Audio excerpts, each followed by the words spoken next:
Bueno, vamos con nuestra clase de hoy sobre historia de la física. Como hablamos también en química, tenemos que ir hacia el inicio, hacia el principio de todos los tiempos. Y tenemos historias de los griegos, de los árabes, como los primeros filósofos o científicos. También se ha conseguido información sobre los chinos, pero nosotros vamos a concentrar un poco más en qué pasó entre estas personas, los griegos y los árabes. El método que ellos tenían, especialmente los griegos, le llamamos método deductivo. ¿Por qué? Porque ellos miraban la realidad y proponían una explicación a la cual no la exponían a experimentos para ver si lo que proponían era correcto. Simplemente proponían explicaciones en términos filosóficos. Así fue como se corrieron ideas como la de Aristóteles, que ya hablamos, Demócrito, sobre el átomo, y en particular, ¿cómo funcionaba este método? Bueno, le podíamos preguntar a los griegos de esa época, si dejo de empujar un carro, ¿por qué ese carro después de un momento se detiene? Bueno, Aristóteles nos daría una respuesta algo así, porque lo natural para todos los cuerpos es el reposo. Y suena razonable. Todas las cosas, cuando yo dejo de empujarlas, se quedan quietas. Lo más cómodo es estar quieto. Lo más cómodo es el reposo. Pero tomemos esa idea y pongámosla a prueba. Es decir, busquemos otro fenómeno y comprobemos si esa idea, si esa teoría realmente nos sirve. Entonces uno podía preguntarle con esa idea a Aristóteles, ¿por qué los astros que vemos en el cielo siempre están en movimiento? Recuerden que los griegos de su época creían que la Tierra estaba en el centro y todo lo demás se movía a su alrededor. Entonces, ¿cómo explicaba Aristóteles que los planetas y los astros se movían y en ningún momento se frenaban? ¿Qué? ¿Existía algo o alguien empujándolos todo el tiempo? Bueno, la respuesta que propuso Aristóteles fue la siguiente. Bueno, lo que pasa es que en el cielo lo natural no es el reposo. Lo natural es el movimiento circular y eterno. Ahora, en ese momento tal vez algunos griegos lo cuestionaron, pero sus ideas, las ideas de Aristóteles, permanecieron porque sonaba razonable. Ok, hay una teoría que funciona para la Tierra y otra teoría que funciona para el cielo. Pero fíjense, hay dos teorías distintas, una para cada ámbito. Bueno, eso es lo que con los años empezó a hacer ruido, porque los pensadores, filósofos y científicos buscaban la menor cantidad de teorías que me permitan explicar todo, y no una teoría para cada hecho, una teoría para la Tierra y una teoría para el cielo. Bueno, lo importante es que este método que usaba Aristóteles y los griegos de su época tenía que ver con eso, con mirar y proponer una explicación. Y esa explicación nunca era, o muy pocas veces, era sometida a la prueba de los experimentos. Así nos quedamos con ciertas dudas y pasamos a la siguiente época. Resulta que Aristóteles tuvo un discípulo, un alumno, muy importante, que se llamó Alejandro. La historia lo conoce como Alejandro Magno. Fue el rey de Macedonia. Él dirigió a los macedonios y a todos los griegos de su zona a conquistar gran parte del mundo conocido en esa época. Las tierras que hoy llamaríamos Turquía, Israel, Irak, Irán, Egipto, prácticamente hasta la India. Todo ese territorio recorrió Alejandro llevando un poco la idea y los pensamientos que había tenido de su maestro Aristóteles. Por eso en toda esa región se hizo muy conocido la filosofía de los griegos. Por eso, cuando leemos el Nuevo Testamento, resulta que el idioma más popular de esa época, así como hoy es el inglés, en esos tiempos era el griego, el idioma que hablaba Alejandro, el idioma que hablaba Aristóteles. Y las filosofías que promovieron los filósofos griegos En esa época circulaba mucho en el Nuevo Testamento.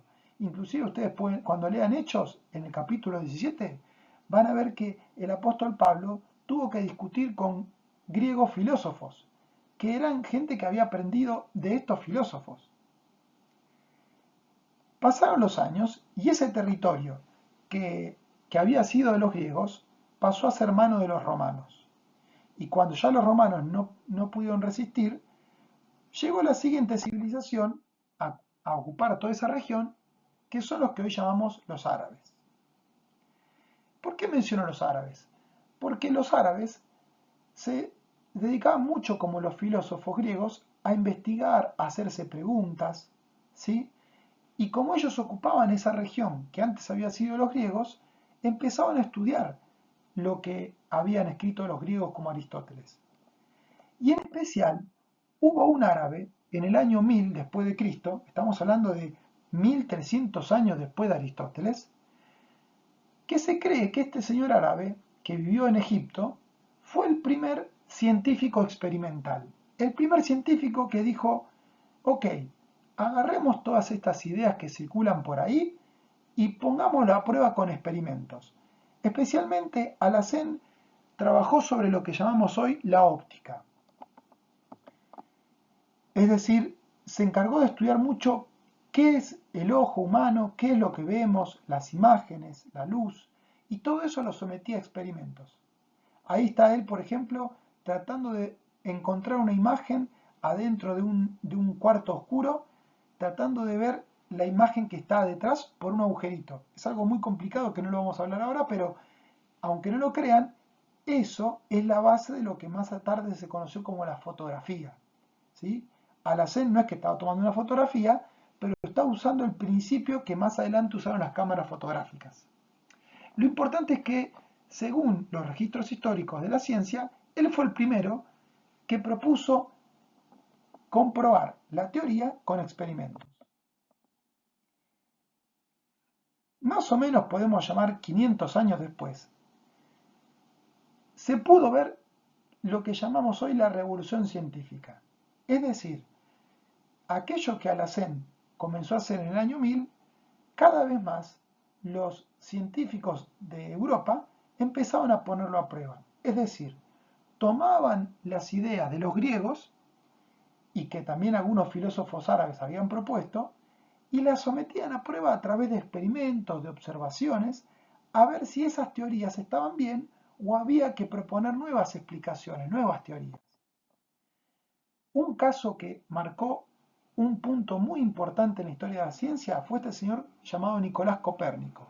Él era un sacerdote católico polaco y él, observando mucho el cielo y haciendo mediciones, concluyó que para él la explicación más correcta no era como la que pensaba Aristóteles, la Tierra en el centro y todo lo demás alrededor. Había otros griegos de la época de Aristóteles que también proponían que más bien el Sol estaría en el medio.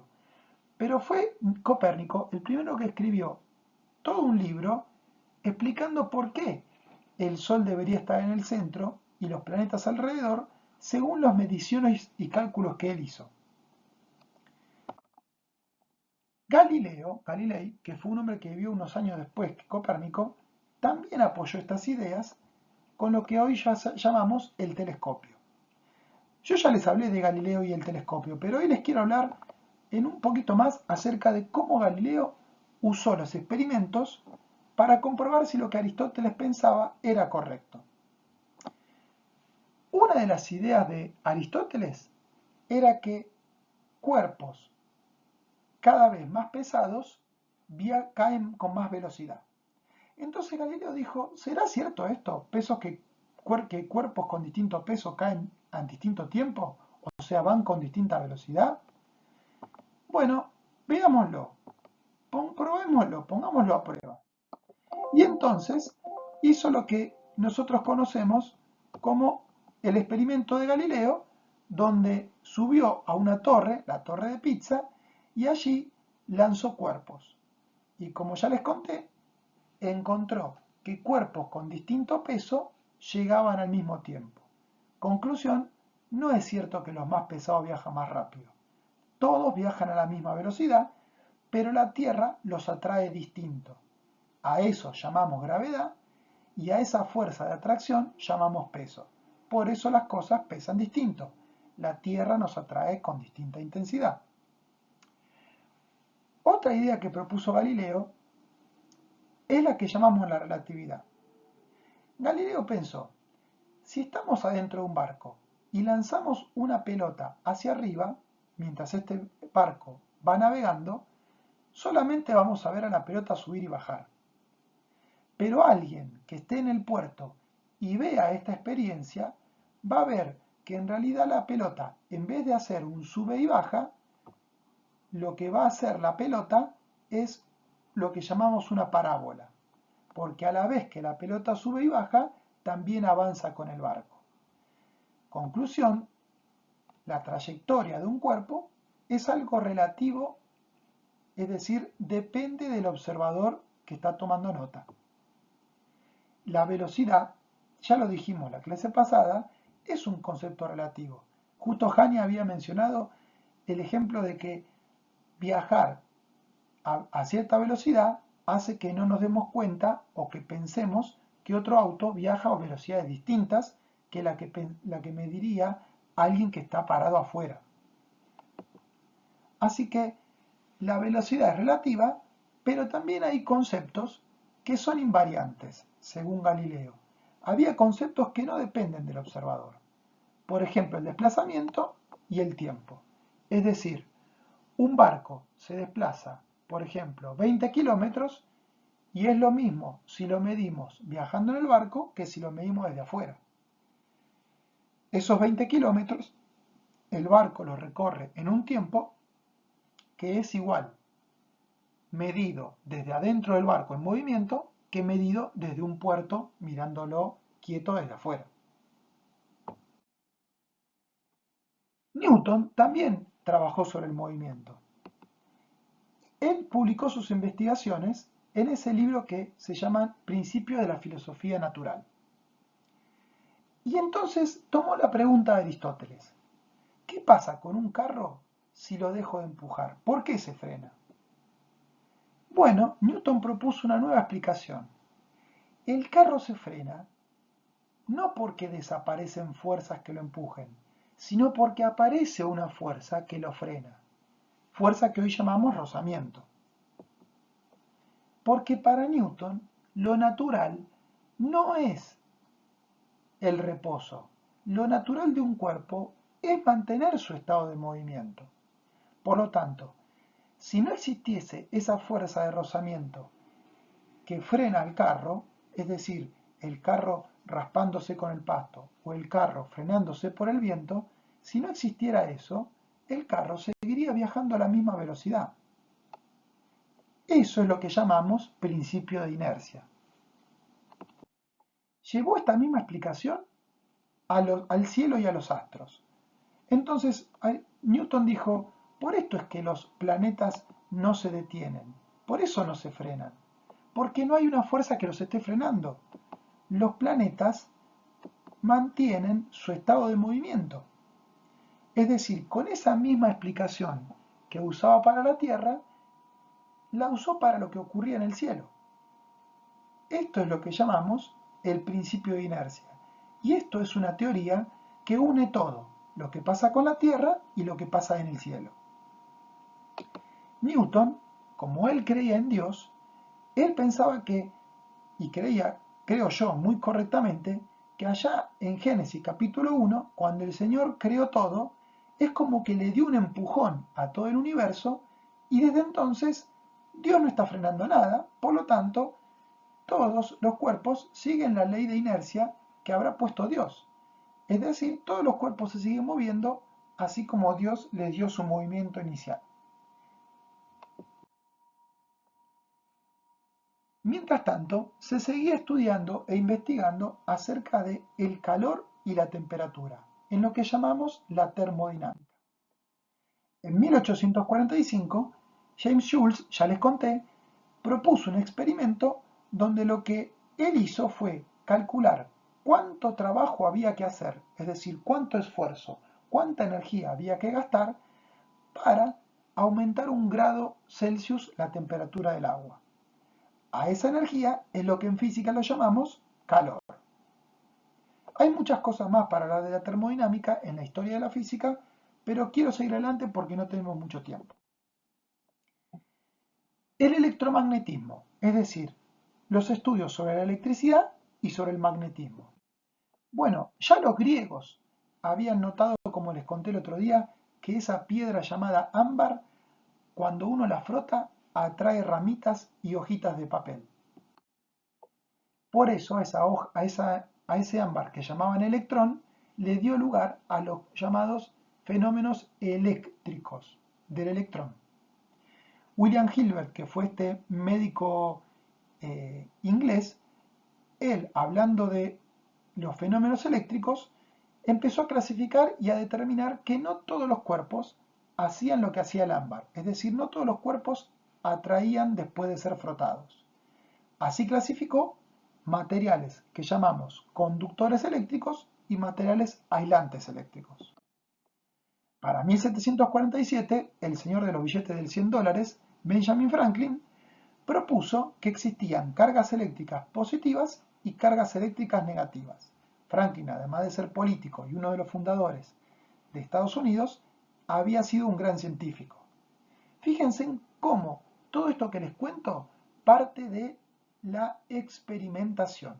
Es decir, los científicos ahora proponen explicaciones después de estar haciendo experiencias. Y no solamente de reflexionar sobre qué pasará en la naturaleza, sino que proponen una idea y lo someten a prueba con experimentos. Como también les conté, en 1820 Oersted notó que una corriente eléctrica podía desviar una brújula, es decir, una corriente eléctrica genera un campo eléctrico y a la vez un campo magnético. Era la primera vez que alguien relacionaba la electricidad con el magnetismo. Así nació el electromagnetismo. Unos años después, más o menos 50 años después, James Clerk Maxwell, otro creyente científico e investigador escocés, propuso 4 ecuaciones que venían a simplificar todo lo que se conocía hasta ese momento sobre electricidad y magnetismo, las llamadas 4 ecuaciones del electromagnetismo. Lo interesante es que con estas ecuaciones, la conclusión es que la luz era una onda electromagnética que viajaba a 300.000 kilómetros por segundo. Maxwell no lo midió, simplemente lo calculó con lápiz y papel.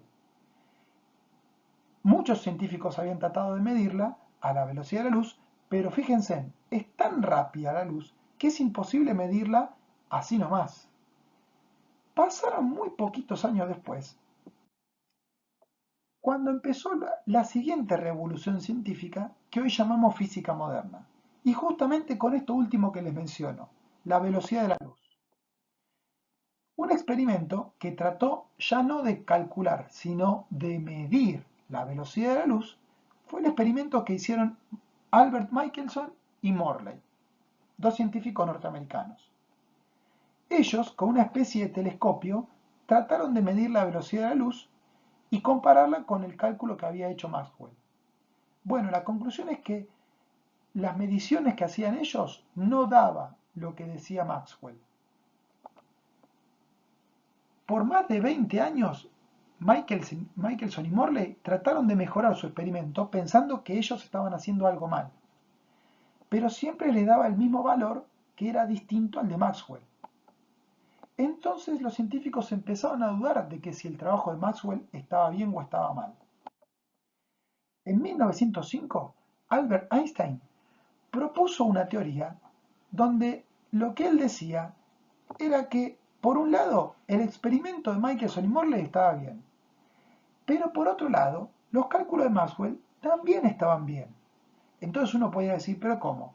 No puede ser que las dos cosas estén bien. O están mal los cálculos o están mal la medición. Bueno, Einstein propone, lo que está mal, señoras y señores, es la idea que tenemos sobre la luz.